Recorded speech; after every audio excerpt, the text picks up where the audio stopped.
Hi, I just wanted to do this short video just to really go over the importance of having enough water. At the end of the day, we want cells that are nice, juicy little grapes like this, not shriveled up little sultanas, okay? You want nice plump cells so the nutrients can go into the cells and the waste can come out of the cells.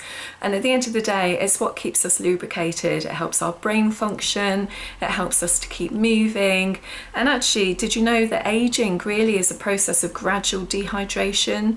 So the fitter and healthier you want to feel, the more water you want to drink. After breathing, it's the most important thing that we can do for the body. So there are two things to bear in mind, and that's the water quantity and the water quality. So when it comes down to the quantity, the average 10 stone person needs about 2 litres of water. So if you weigh more, you need more. If you're working in a hot stuffy office, or if you're working in a hot environment, you need more. If you're sweating a lot, you need more. And actually for every hour's intense exercise, you need about an extra litre of water. So you can actually work out your own ideal water intake. If you take your weight in pounds and divide that figure by 2, that gives you the quantity in fluid ounces. So for example, someone who was 10 stone, that's 140 pound divided by 2, 70 fluid ounces, and that's really where the whole kind of 2 litres comes from. So if drinking water is a new habit, don't be overwhelmed. You know, you don't have to go from A to Z, from nothing to 2 litres. That can be quite overwhelming, and to be honest, your body will probably act as a bit of a sieve and you'll find yourself dashing to the toilet every 5 minutes. So just work on it really gradually and consistently. You know, it's like anything in life, it's the consistency that's really important, but it's a lifelong habit which will really pay dividends. Now, a really good habit to get into is first thing in the morning before you have anything else to eat or drink, so whether that's tea or coffee or your breakfast, you need to have at least 2 large glasses of water, because your body has been resting overnight, and when it rests it has an opportunity to do a little bit more detoxification. So you want to flush through your colon, you want to flush through your kidneys first thing in the morning. If the first thing that passes your lips is maybe a cup of tea or something to eat, your body's going to go straight into digestion mode. You're going to miss that key opportunity to start rehydrating. And also, if there are any toxins left in the digestive tract, they're just going to have to go through the whole process of being detoxified by your liver again. So that's kind of a bit yuck. You know, don't do it. Start with those 2 large glasses of water. A great thing to add to the water is some fresh lemon juice, and that's because lemon is actually very, very alkalizing, and it also has a slightly bitter taste, so that means it's a stimulant, and that helps to stimulate your digestive system. And it also helps your cells to be a little bit more permeable and take up the water a bit better.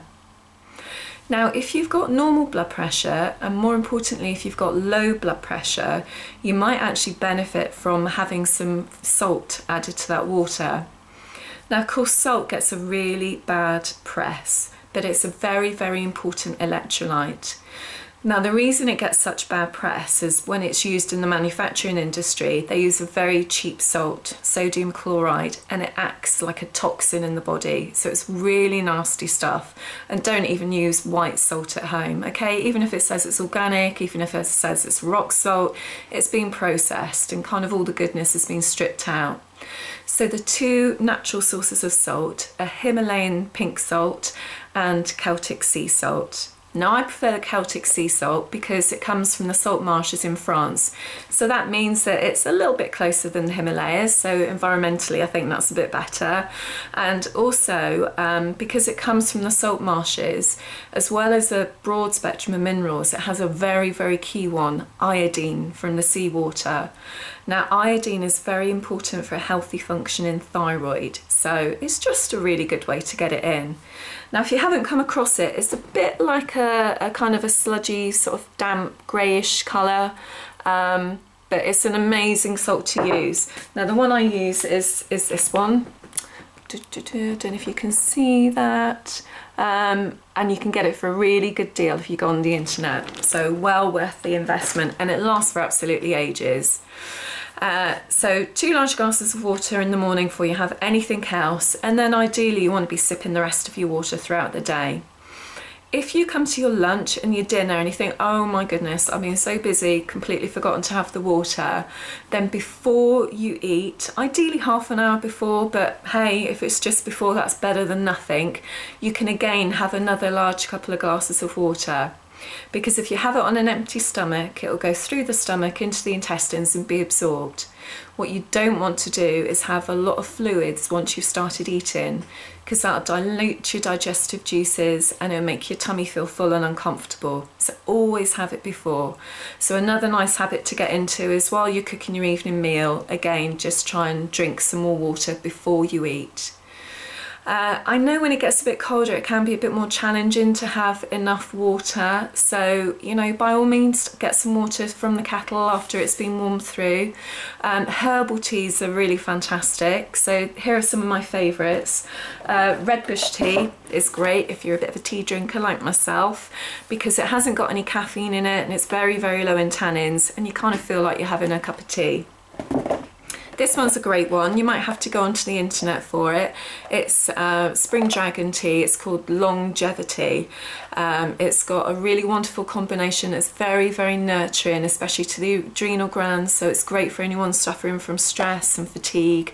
1 tea bag does make 3 cups of tea, so it is actually more cost effective than it appears. And then probably one of my favourite ranges is the Pukka tea bags. They do some really, really nice ones, especially all the ones aimed at supporting the liver. Now, if you've got a garden, or even if you've got a windowsill and you can have a little pot of maybe mint, that's one of the easiest things to do. You know, it's even better just to get the fresh leaves and pour some boiling water on it. And actually in the winter when it's really, really cold, try making some fresh ginger tea. Just get a load of ginger, chop it up, simmer it in a pan of water and pour it into a flask. Ginger is so powerful and it's really warming, so especially in the colder months it really helps to warm you from the inside out.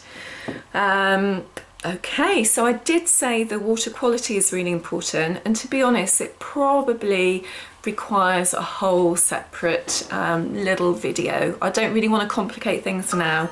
All I would say is try and avoid drinking water straight from the tap, because one of the things it contains is chlorine, and chlorine is in there to kill the bacteria, and actually long term it can have an impact on the bacteria in your gut, and you need good bacteria in your gut for healthy gut functioning.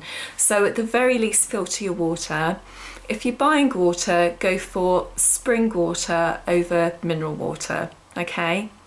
So in the meantime, love your guts, and if you haven't done so already, go over to my website, hazelradford.com. If you sign up for my newsletter, you'll get a free download of lots of lovely recipes that are great for your digestive health. Okay, take care, speak to you soon. Bye.